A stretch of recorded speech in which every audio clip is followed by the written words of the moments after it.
안녕하세요. 드림에이징 닥터 임영빈입니다. 우한폐렴을 대항하기 꼭 필요한 것을 알려드리겠습니다. 수많은 뉴스 속보와 여러 유튜브 영상들에서 우한폐렴에 대한 공포심만 키우고 있고 바이러스와 싸우는데 꼭 필요한 이 한 가지를 빼먹어서 꼭 여러분들께 알려드려야겠다 싶어 이 영상을 제작하였습니다. 우한폐렴에 대항하는 가장 좋은 이 방법을 말씀드리기 전에 일단 이해하고 넘어가셔야 될 것이 있습니다. 우한폐렴은 지난 2003년 사르스와 2014년 메르스 사태와 같은 코로나 바이러스라는 같은 바이러스 패밀리라는 것이죠. 이런 코로나 바이러스들은 원래 일반 감기를 일으키는 흔한 바이러스 중에 하나예요. 그리고 우리 몸은 이런 감기 바이러스를 대항하는 방법을 가지고 있죠.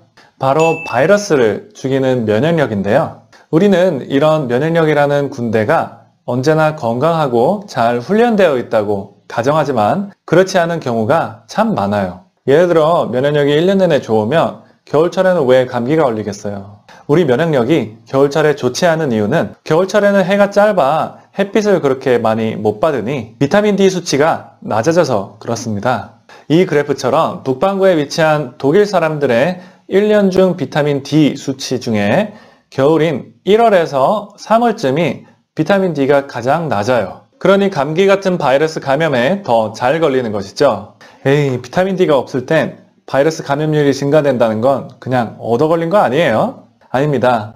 비타민 D가 수많은 면역세포와 협력하여 이런 면역세포들을 제대로 훈련시켜 막강한 군대로 만들어준다는 연구 결과가 참 많습니다. 특별히 코로나 바이러스가 갖고 있는 두꺼운 껍데기는 카탈리사이딘이라는 미사일로 파괴가 가능한데요. 바로 이걸 비타민 D가 생성을 하게 도와줍니다. 그리고 전염병학적으로 볼 때 비타민 D가 가장 적은 지역들을 보시면 1등, 2등은 바로 중동 지역과 중국입니다. 딱 2014년 메르스와 2003년 사스의 본고장이 왜 이 지역인지 아시겠죠? 그래서 지난 12월에 변종된 바이러스가 비타민 D가 낮고 면역력이 낮은 우한시 주민들에게 딱 달라붙어서 인간들을 감염하는 방법을 터득한 것입니다.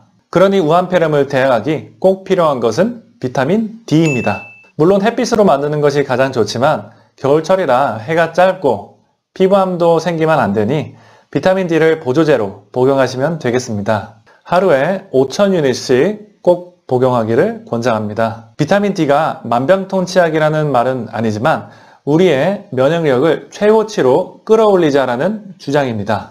독감 바이러스에는 타미플루가 있고 에이즈 바이러스에는 에이즈약이 있지만 이런 신종 코로나 바이러스에는 비타민 D로 면역력을 키워 대항하는 것이 더욱 정확한 약이 출시되기 전까진 지금으로선 최선의 선택입니다. 물론 비누로 20초 이상 손을 잘 씻고 코나 입 만지지 말고 마스크 착용하시고 되도록이면 아픈 사람이 많은 공공장소는 피하는 것이 기본인 거 아시죠? 우한폐렴과 같은 전 세계 건강을 위협하는 질병일수록 단합하여 맞서 싸워야 한다고 생각합니다. 만약 이 영상이 도움이 되셨다면 지인분들께 공유하셔서 우한폐렴 예방운동에 참여하세요. 그럼 더 재밌고 유익한 영상으로 찾아뵙겠습니다. 감사합니다.